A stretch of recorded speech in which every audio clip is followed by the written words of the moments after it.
hooga chaka, hooga, hooga, hooga chaka, hooga, hooga, hooga chaka. Ah, hooked on a feeling. Oh, such a tune. Been looking forward to talking about this movie. It's Guardians of the Galaxy. Hey up guys, so continuing the Marvel movie marathon, today's movie that I'm going to be talking about is the space opera from writer-director James Gunn, Guardians of the Galaxy, which came out in 2014 and stars Chris Pratt, Zoe Saldana, Bautista, Bradley Cooper and Vin Diesel as a group of mismatched outlaws who team up together and become the titular Guardians of the Galaxy. One of the lesser known Marvel comic series, the Guardians were basically unheard of to the masses until James Gunn came along with his ragtag squad of intergalactic misfits, a pop-tastic 80s soundtrack, a self-aware script, and a vibrant, explosive color palette. The Guardians of the Galaxy injected a much-needed dose of levity into the MCU after the more serious, grittier entries like Thor: The Dark World and Captain America: Winter Soldier. Guardians has the thrills of a heist movie, the action of a space cowboy movie, and the spirit of a classic underdog tale. It's a really pleasant watch because it takes its time to establish its 5 central characters,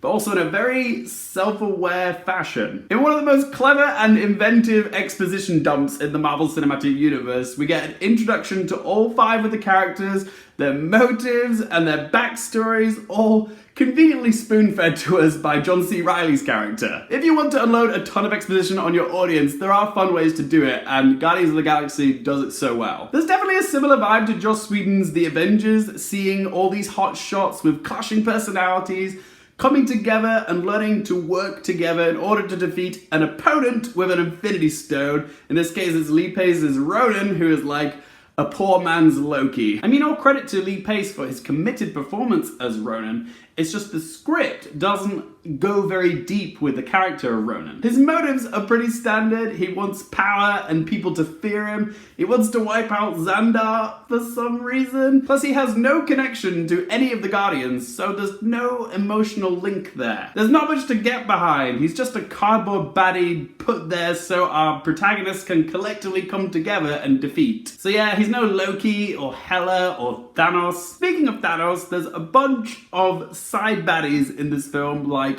Jimon Honsu's Karath, as well as Karen Gillan's Nebula, but they're sadly underwritten. Which is a shame because Nebula does get more interesting throughout the MCU movies. It's just her introduction is a little bit underbaked, which is a shame because she's the daughter of Thanos as well as the sister of Gamora. But they don't really explore that relationship dynamic, you know, between the two sisters that much. They definitely have some beef with each other, but I wanted to know more. But the good news is that it does get more developed the further we go into the MCU. And yeah, Thanos is in this for like a minute, just sitting there in his floaty chair.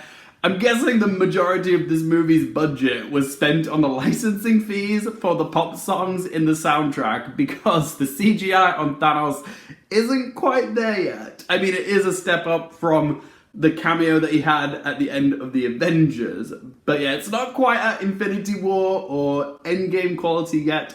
Still doesn't look like he's been fully finished, if you will. And it's nice that we do get a little bit of universe building in Guardians of the Galaxy. Like, we get some exposition on the Infinity Stones when we meet Benicio del Toro's character, the Collector.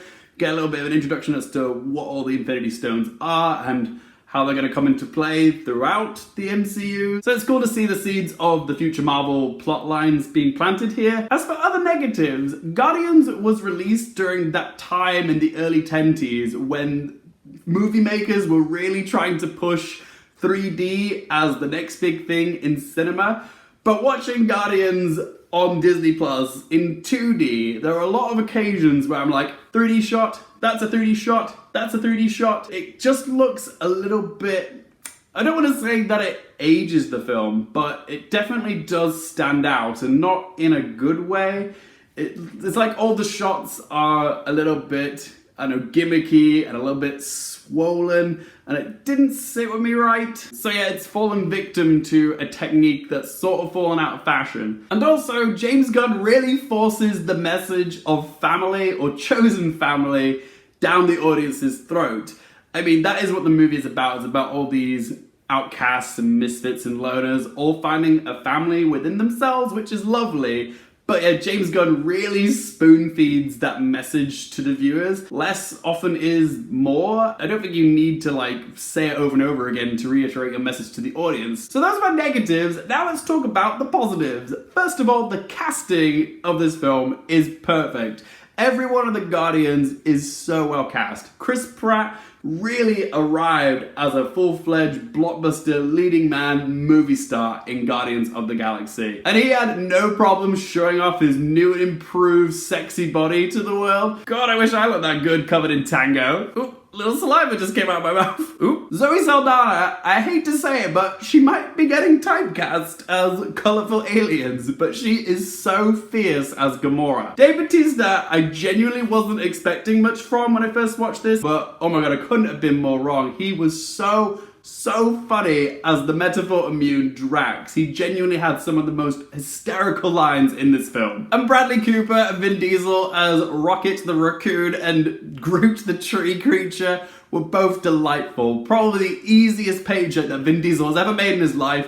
He got paid a hefty sum just to say 3 words over and over again with like 40 different inflections. God, why can't I get a job like that? I am Groot. Even Michael Rooker, who plays the supporting character Yondu, he's fantastic in this as well. He really makes the most of the few scenes that he has, but he leaves such an impression. I love them all separately and I love them all together. They have such a prickly group chemistry, which is so much fun to watch. The script is also pretty funny. This is one of the funnier Marvel movies in the whole canon. The action is a hoot, it's very tongue-in-cheek, and it's so colorful. It does follow a by-the-numbers Marvel structure. There's the whole finale with a CGI battle in the sky, which has been done before numerous times. But you have so much fun along the way, and the characters are so texturized that I'm a bit more forgiving of the predictability. So let's ask those questions. Would I recommend it or skip it? Definitely recommend. This is a freewheeling intergalactic space cowboy adventure with really awesome characters, a fantastic soundtrack, and it genuinely does have a lot of funny moments. So yeah, give it a watch, guys. And what score am I gonna give it out of 10? Despite its predictable structure, I'm more forgiving of that because of how much fun it is. So I'm gonna give Guardians of the Galaxy a score of 7.5 out of 10.